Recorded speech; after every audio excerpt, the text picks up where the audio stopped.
Okay, ဒီနေ့မှာတော့မမှု reaction လောက်မှာမဟုတ်ပါဘူး။ဘာလို့မင်းကသင်းနေဖွင့်ပြနေရလဲ။မင်းကဗမာစကားကိုဗမာလိုဘာလို့ပြန်ရှင်းနေရလဲဆိုပြီးတော့ reaction ရဲ့အဓိပ္ပာယ်ကိုနားမလည်သူတွေအတွက် Where is the reaction video and content ဆိုတဲ့အကြောင်းကိုဒီနေ့မမှုပြပြပေးသွားမှာပဲဖြစ်ပါတယ်။ပထမဆုံးအနေနဲ့ reaction ဆိုတာဘာလဲ။ reaction ဆိုတာဘာလဲဟဲ့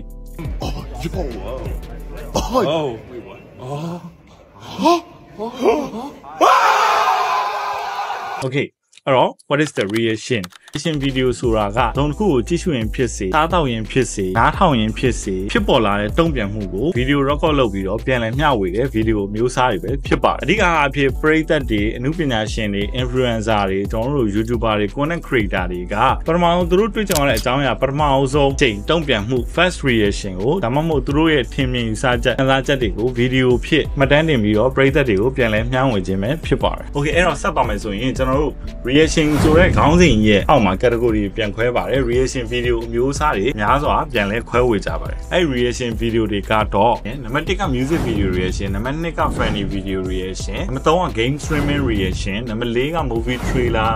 and movie content review reaction နံပါတ်5 news and viral video reaction and နံပါတ်6ကတော့ food reaction တို့ပဲဖြစ်ပါတယ်အဲ့ဒါမှမမူတို့ဖန်တီးတဲ့ reaction video မျိုးစားကတော့ music reaction ပဲဖြစ်ပါတယ်အဲ့တော့ music reaction ဆိုတာဘာလဲ music reaction ဆိုတာကျွန်တော်ပထမဆုံးထွက်တဲ့သချင်းအသစ်တွေ music video တွေ show ပွဲတွေ concert တွေကိုကြည့်ပြီးတော့ကျွန်တော်တို့ပထမဆုံးဖြစ်ပေါ်လာတဲ့ကျွန်တော်တို့ရဲ့ပထမဆုံးတုံ့ပြန်ချက် first reaction တွေကိုကျွန်တော်တို့ record ပြယူပြီးတော့ပြန်လည်မျှဝေတဲ့ video မျိုးစားပဲဖြစ်ပါတယ်ဥပမာအနေနဲ့ပြောရမယ်ဆိုရင်ကျွန်တော်တို့ latest ရဲ့သချင်းအသစ်ထွက်တယ်အဲ့ဒါကိုကျွန်တော်တို့ကြည့်ပြီးတော့ reaction လုပ်တယ်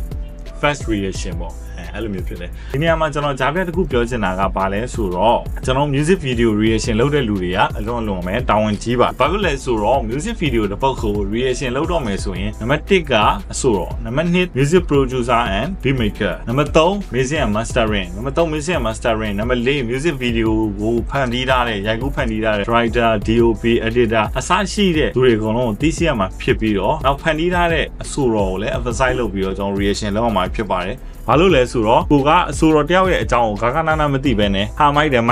ဆိုပြီးတော့ထိုင်ပြောနေလို့လဲရှောက်ပြောနေလို့လဲမဖြစ်ဘူးပေါ့နော်ဘယ်လိုလဲဆိုတော့ကျွန်တော်မှာ think and talk ရှိရမယ် music နဲ့ပတ်သက်တဲ့ experience တွေရှိရမယ် knowledge တွေရှိရမယ်အဲ့ဒါတွေရှိမှပဲဒီလို content တွေကိုဖန်တီးလို့ရတာပဲဖြစ်တယ်ပြီးတော့နောက်တစ်ခုကအဆိုတော်တယောက်ကို reaction လုပ်တော့မယ်ဆိုရင်အဲ့အဆိုတော်ရဲ့နောက်မှာ fan time တွေသူ့ရဲ့ audience တွေရှိရပေါ့နော်အဲ့တော့ကျွန်တော်တို့က information တိတိလေးလွဲမှားပြီးတော့ပြောမိတာနဲ့အဲ့အဆိုတော်နဲ့ပတ်သက်ပြီး information တိတိလေးလွဲမှားပြီးပြောမိတာနဲ့ကျွန်တော်တို့အဲ့အဆိုရဲ့ audience တွေ fan တွေနဲ့ကျွန်တော်တို့ရဲ့ content creator တွေဂျားမှာ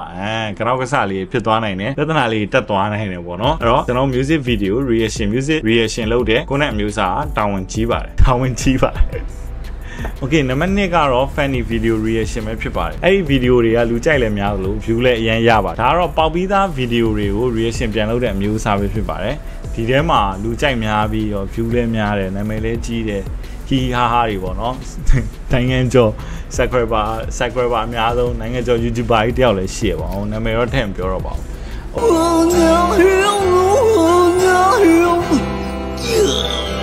What is he doing? You are new. အဲ့တော့နိုင်ငံခြားဟာသားတွေဆိုရင်တော့နိုင်ငံခြားဟာသားတွေကို reaction ပြန်လုပ်တယ်ဆိုရင်တော့ပြဿနာမရှိပါဘူးเนาะမြန်မာဟာသားတွေကိုမြန်မာလိုကြီး reaction ပြန်လုပ်တယ်ဆိုရင်တော့လူချင်းမင်းတို့ရဲ့ brain level ကို level မြင့်ဖို့လိုပြီလို့တော့မမူကအကြံပေးခြင်းပါတယ်အဲ့ဒီ video တွေကလူကြိုက်လည်းများလို့ view လည်းအရင်ရပါတယ်တော့အောင် movie trailer reaction ဖြစ်ပါတယ် movie trailer reaction ဆိုတာဘာလဲဆိုတော့ဒီလိုရုပ်ရှင်တွေဇာတ်ကားတွေကို trailer တွေကိုကြည့်ပြီးတော့ reaction ပြန်လုပ်တယ်သူတို့ရဲ့တုံ့ပြန်မှုကို record ယူပြီးပြန်လည်မျှဝေတဲ့မျိုးစားဖြစ်တယ်ဒီမှာနောက်တစ်ပိုင်းပါတာအသစ်ထွက်တော့မဲ့ရုပ်ရှင်တွေကို review လုပ်တဲ့ content အမျိုးအစားလဲပါဝင်ပါတယ်ဒီကောင်းစဉ်အောင်မှာဥပမာပြောရမယ်ဆိုရင်တော့ Squid Game trailer ကိုကြည့်ပြီးတော့သူ့ရဲ့ခံစားချက်တွေ Last time.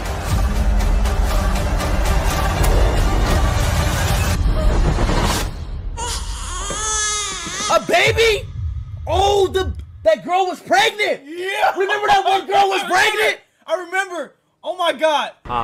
မင်းသားတေသွားပြီလား character တွေဘယ်သူကြံသေးလဲအဲ့လိုမျိုးတွေကိုပြန်လည်ပြီးတော့ရိုက်ကူးပြီးတော့မျှဝေတဲ့ content မျိုးစားပဲဖြစ်ပါတယ်ဒီမှာက movie reaction and movie review content ဆိုပြီးတော့ထပ်ပြီးတော့ခွဲလို့ရနေပါတယ်နံပါတ်4အနေနဲ့သွားမယ်ဆိုရင်တော့လူသမှုတွေသတင်းတွေ viral ဖြစ်တဲ့ video တွေ reaction ပြန်လုပ်တဲ့မျိုးစားဖြစ်ပါတယ်ဒီကတော့ထူးဆန်းတဲ့သတင်းတွေဒီလို viral ဖြစ်တဲ့ video တွေကိုသူတို့ရဲ့ဖြစ်ပေါ်လာတဲ့တုံ့ပြန်မှုကိုရိုက်ကူးပြီးတော့ပြန်လည်မျှဝေတဲ့ video မျိုးစားဖြစ်ပါတယ်ဒီလို video တွေကိုဘယ်သူတွေကဖန်တီးလဲဆိုတော့ပွဲရှာတဲ့ကောင်တွေဒီလို views တွေ ads တွေကြော်ညာတွေတက်ဖို့လောဘကြီးတဲ့အချောင်လိုချင်တဲ့ကောင်တွေဖန်တီးတဲ့မျိုးစားပဲဖြစ်ပါတယ်ဗီဒီယိုလေးကတော့ဒီနေ့အတွက် hit ဖြစ်ဆုံးဗီဒီယိုလေးတစ်ပုဒ်တော့ပြောလို့ရပါတယ်ဘာကြောင့်လဲဆိုရင်တော့ TikTok နဲ့ဒါ YouTube တို့မှာတော်တော်လေးကိုဘလူးပြင်နေတဲ့ဗီဒီယိုလေးတစ်ပုဒ်လည်းဖြစ်ပါတယ်ဒီဗီဒီယိုလေးကပြောမယ်ဆိုရင်တော့ပွဲဆိုရင်လည်းမမှားပါဘူးကျွန်တော်ကြည့်ရှုနေကြတဲ့ viewer တွေထဲမှာလည်းပွဲကြိုက်ခင်နေရှိပါတယ်သူတို့ရဲ့ audience တွေကလည်းဘယ်လိုတွေလဲဆိုတော့ဆက်စုစိန်တွေများတယ်သူတို့ရဲ့ viewer တွေကဆက်စုစိန်တွေများတယ်ပွဲကြိုက်ခင်တွေများတာပဲဖြစ်ပါတယ်အဲ့တော့ဒီ content မျိုးစားတော့ဒီ group မှာပါတယ်ပေါ့နော် okay နံပါတ်4ကိုသွားမယ်ဆိုရင်တော့ game reaction ဖြစ်ပါတယ် game reaction တွေကဘာမျိုးစားတွေလဲဆိုတော့game အသစ်တွေစော့ပြီးတော့ reaction လုပ်ပြတာ game အသစ် trailer reaction လုပ်ရတာ e-sport ပြိုင်ပွဲတွေကြည့်ပြီးတော့ casting လုပ်နေတဲ့ reaction တွေကိုသူတို့ video content တွေပြန်ထုတ်တာပေါ့နော်အဲ့လိုမျိုးစားပဲဖြစ်ပါတယ်ဒီ reaction video မျိုးစားတွေကတော့ game streaming တွေလုပ်နေတဲ့ streamer တွေအများစုဖန်တီးတဲ့ reaction content အမျိုးစားပဲဖြစ်ပါတယ် okay နံပါတ်5ကတော့ food reaction ပဲဖြစ်ပါတယ် food reaction ကဘာလဲဆိုတော့အစားအသောက်တွေကိုစားပြပြီးတော့ဖြစ်ပေါ်လာတဲ့ခံစားချက် face impression reaction ပေါ့နော်အဲ့ဒီ video တွေကို record ရိုက်ပြီးတော့ပြန်လည်မျှဝေတဲ့ video မျိုးစားဖြစ်ပါတယ်ဥပမာအနေနဲ့ပြောရမယ်ဆိုရင်ဟိုတလောကကျွန်တော်တို့မြန်မာနိုင်ငံမှာနာမည်ကြီးသွားတဲ့ Fatima အချင်ပေါင်းတံမြာသီးတုပ်ကို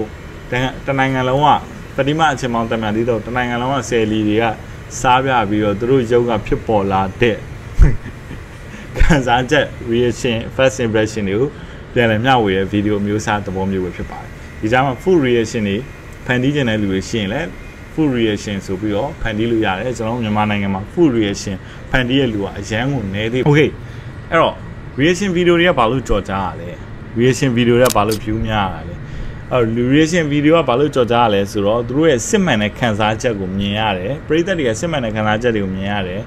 ပြီးတော့ပရိသတ်တွေကသူတို့ကအသစ်အဆန်းဖြစ်တာတွေသူတို့စစ်မှန်တဲ့ခံစားချက်တွေ